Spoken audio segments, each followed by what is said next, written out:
Welcome to this edition of the 700 Club. Supreme Court nominee Brett Kavanaugh faces the U.S. Senate today and kickstarts the confirmation process that will no doubt bring high drama. Democrats have been waiting and trying to delay the confirmation, and now they'll try to trip him up during his hearings. Well, meanwhile, the judge says he'll be neutral and impartial. In remarks released this morning, he also says, excuse me, he's ready to be a part of the team of 9. White House correspondent Ben Kennedy reports. Today is the culmination of weeks of preparation. The White House has been helping the nominee prepare with mock hearings, prepping Kavanaugh with rapid-fire questions he will likely face. Bottom line, they want him to be ready for what could be a rough and tumble week. Supreme Court nominee Judge Brett Kavanaugh takes center stage on Capitol Hill today. The Judiciary Committee will begin the confirmation process with opening statements, followed by 2 days of questioning. During that time, Kavanaugh will face lawmakers who don't want him on the high court. Many Democrats even refused to meet with him and tried to delay the hearing. I am considering all the tools that are available to delay this nomination.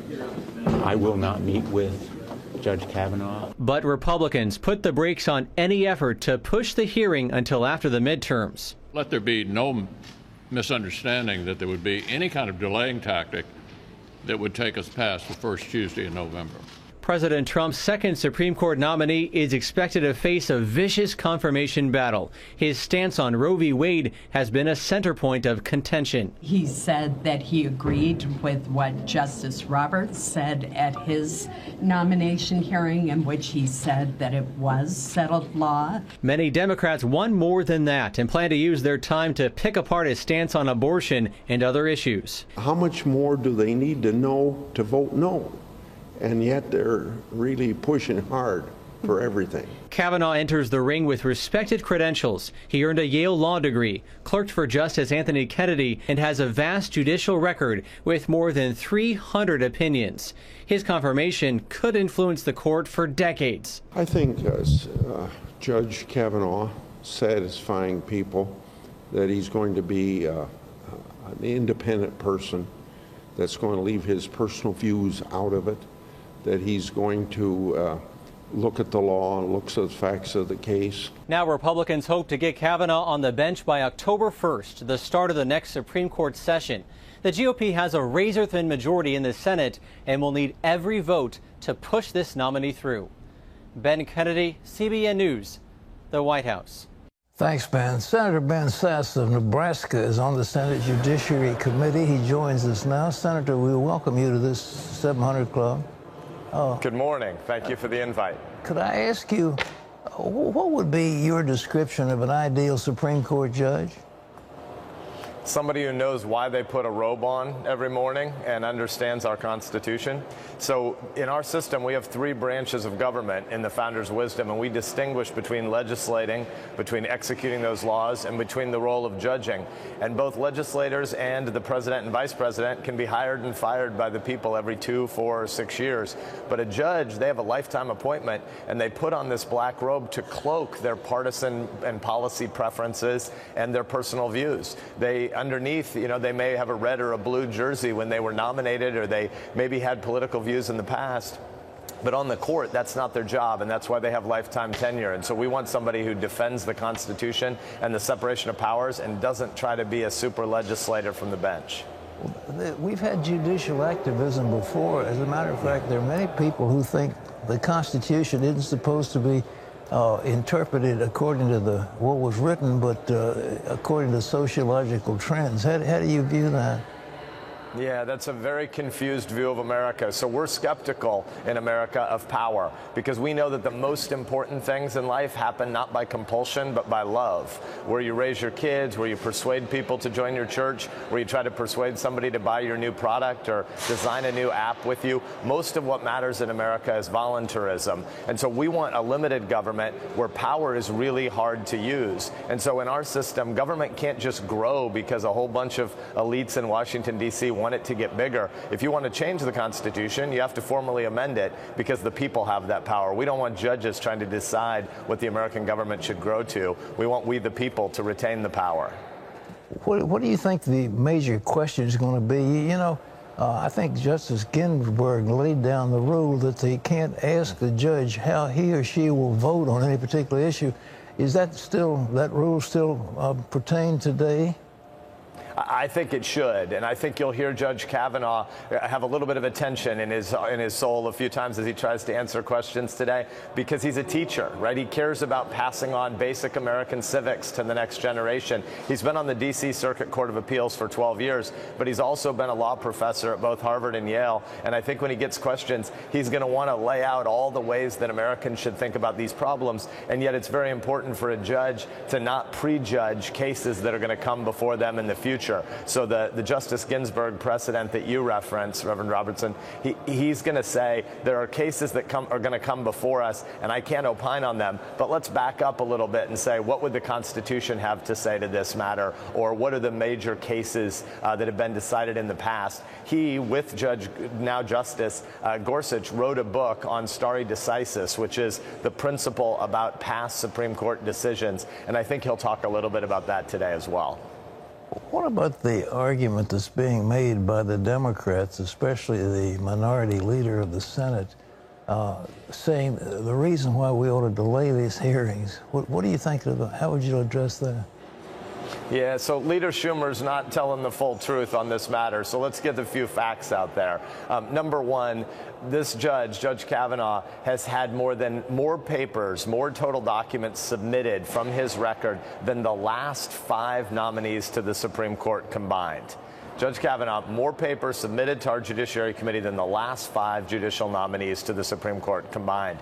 All of his paper that's relevant to what we're doing has been rapidly coming into the committee. I think it's been 57 days since he was nominated, so we're starting this hearing about a week later than the last 3 justices have had their hearings started.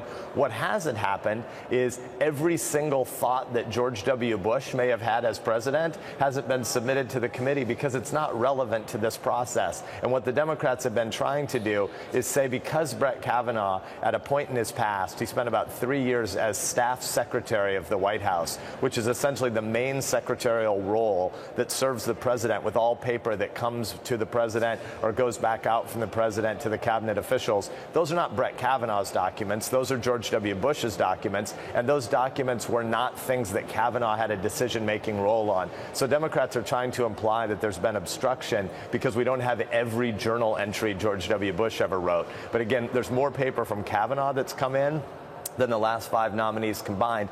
And the guy has served for 12 straight years on the D.C. Circuit Court of Appeals. He's authored more than 300 opinions. More than 100 of them have been cited by his peers on 200 other judges on federal courts. That's a pretty good way to get a sense of what his judicial philosophy is. Lindsey Graham thinks he'll pick up as many as 55 votes, that at least 3 or maybe 4 Democrats will vote for him. What's your view of that? You think he'll get that many?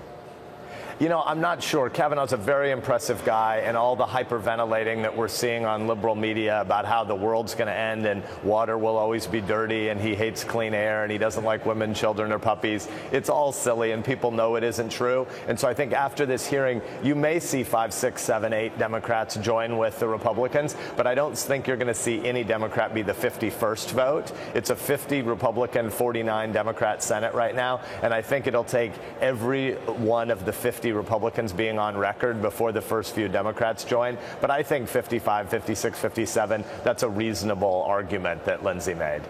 The last question, assuming he's on that court, what impact do you think when you've got Gorsuch now and Robertson, is that court going to turn dramatically, or will it just be a slight shift to the right?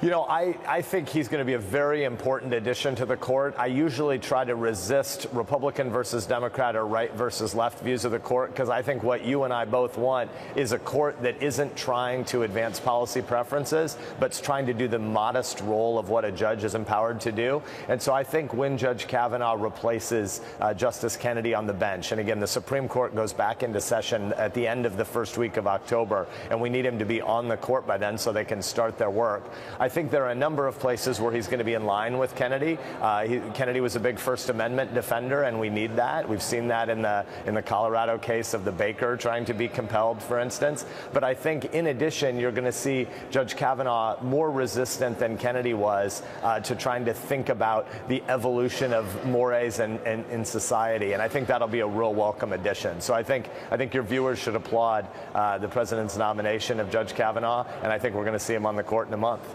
Senator, thank you. Very concise, very cogent. Thank you so much for being with us. Thank you, sir. Fabulous. Oh, that's just about to start momentarily, right? Amen. Well, he's going to be one of those voting in the Judiciary Committee, and I think they will block any Democrat efforts to try to embarrass Kavanaugh. He is a pretty smart guy, and they are briefing him up to the limits right now about how to answer these questions. And the biggest thing is don't get trapped, don't get extreme, just take it easy. And, you know, I'm sorry, Senator, but I'm not able to comment on that kind of thing, and just get on with it. Because he's going to get confirmed, and the senator, well, October 1, and this is coming up, and we're in September, but he'll be confirmed the next several weeks. So there's no question about it. He's an extraordinarily competent man. Yeah, it would be hard not to vote for him. You'd have to be kind of a screwball on the left to say this man is qualified, not qualified. He's as fine a judge as you would hope to find. You don't find anybody with any better credentials than Brett Kavanaugh.